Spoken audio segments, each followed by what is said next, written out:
নমস্কার। দর্শরূপে দর্শভুজার এক নতুন পর্ব নিয়ে আমি পাপিয়া চলে এসেছি তোমাদের সামনে। আজকে আমি একটা রেসিপির পর্ব নিয়ে এসেছি তোমাদের সামনে। তবে রেসিপিটাতে খুবই সামান্য জিনিস লাগে আর খুব সহজ। তোমরা অনেকেই জানো রেসিপিটা, তবে যারা আমার নতুন রান্না করে যে সমস্ত বন্ধুরা, তাদের জন্যই এই রেসিপিটা নিয়ে এসেছি এবং আমার খুব পছন্দের একটা রেসিপি। চলো দেখাই কী কী লাগছে। আচ্ছা দেখো, এটা জন্য প্রথম যেটা লাগছে এটা হচ্ছে মান কচু। এটা মান কচু দু ধরনের হয়। এটা দুধ মান, মানে একদম সাদা ধপধপে যে মানটা আছে সেই মান কচুটা। আমি যেটা করব এটা মান বাটা। তবে হ্যাঁ, তোমরা অনেকেই এই রান্নাটা জানো, কিন্তু বললাম যারা নতুন রাঁধুনি আমার বন্ধুরা আছে তাদের জন্য এটা আমি দেখাচ্ছি। আর আমার খুব পছন্দের এই আইটেমটা। তো দুধ মান কচুটাকে আমি এরকম সরু সরু করে কেটে নিয়েছি। এটাকে আরও ঝিরি করে কাটতে পারো, কারণ এটাকে পেস্ট করতে হবে।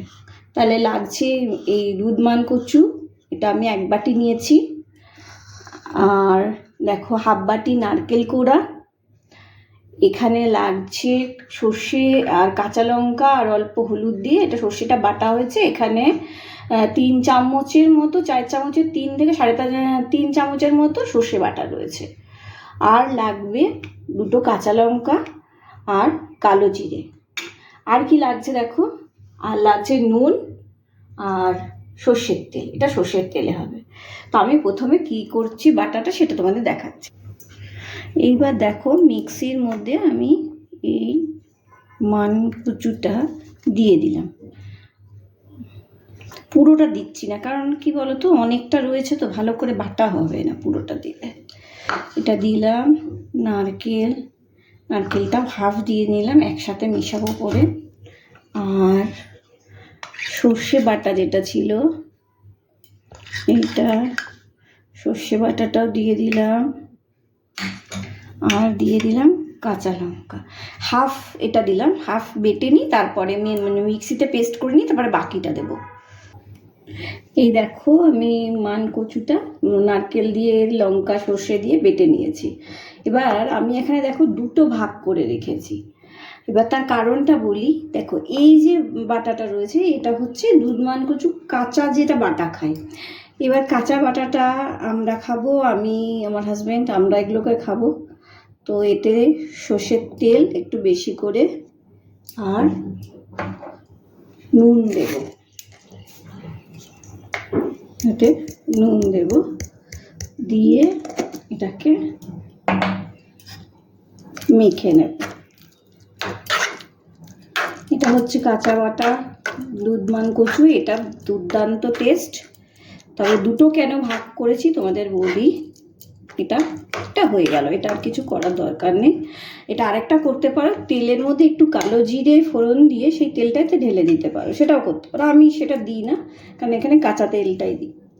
আর এই যে এটা দেখছো, এইটা এবার চলো, এটা হচ্ছে আমার মেয়ের জন্যে আর আমার মার জন্যে, ওরা কাঁচাটা খাবে না। তো ওটাকে কি করব তোমাদের দেখাই, চলো।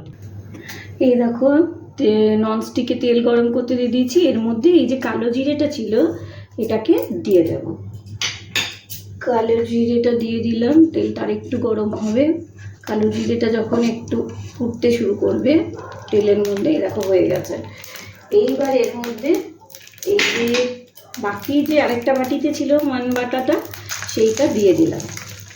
এইটা দেওয়ার কারণ কি জানো তো, যারা ধরো কাঁচা মান খেতে ভয় পায়, এটা তারা এইভাবেও খেতে পায়, এটারও টেস্ট ভালো। তবে কাঁচা মান বাটাটা টেস্ট অনেক বেটার এটা থেকে। এবার এটার মধ্যে তেলের মধ্যে ওটা দিলাম। এবার এর মধ্যে নুন দেব। নুন দিয়ে, এটাতে আর চিনি কিছু লাগে না। নুন দিয়ে এটাকে তেলে একটু ভালো করে সাঁতলে নেব। তোমরা যারা ধরো কচু মানে জাতীয় জিনিসকে ভয় পাও, যে গলা ধরবে, গলা কুটকুট করবে, তো তাদের জন্য বলছি যে এইভাবে মান বাটাটা এরমভাবেও খেতে পারো। একটুখানি তেলে এটাকে সাঁতলে নিলে মিনিট 3-4, তাহলে আর এটাতে গলা ধরার কোনো ব্যাপারই না, গলা কুটকুট করবে না, কিছুই হবে না। আর এটা খেতে পারো, এটা তো খুবই টেস্টি খেতে। তবে ওই কাঁচাটাও আমি বলছি, ওটার টেস্টটা আরও বেশি ভালো, কিন্তু যদি ভয় পাও তাহলে এরকমভাবে খেতে পারো।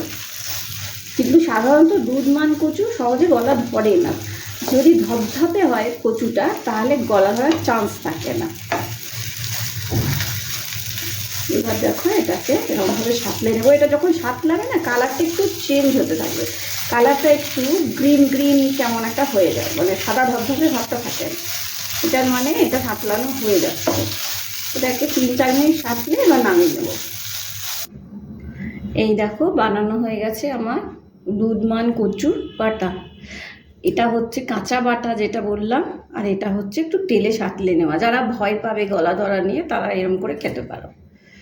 তো তাও বলে দিচ্ছি, সবথেকে টেস্টি কিন্তু এইটা খেতে। এইটা বানিয়ে নিও, আমি জানি না তোমাদের কার পছন্দ, তবে এই মান কচু বাটা, কচুর লতি, এগুলো কিন্তু কচু শাক আমার ভীষণ প্রিয় জিনিস, বা ওল বলো, সব জিনিস এগুলো আমি খুব ভালোবাসি খেতে।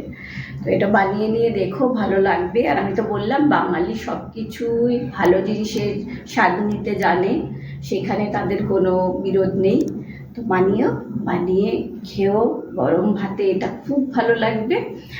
আর এটা খাওয়ার পরে যখন ভালো লাগবে তখন আমার জন্য রেখো মিষ্টি মিষ্টি কমেন্টস, আর লাইক করো অনেক বেশি, সবার মাঝে এটাকে ছড়িয়ে দিও। তাদেরকে বলো আমার এই ভিডিওটাকে দেখতে এবং আমার চ্যানেলটাকে সাবস্ক্রাইব করতে।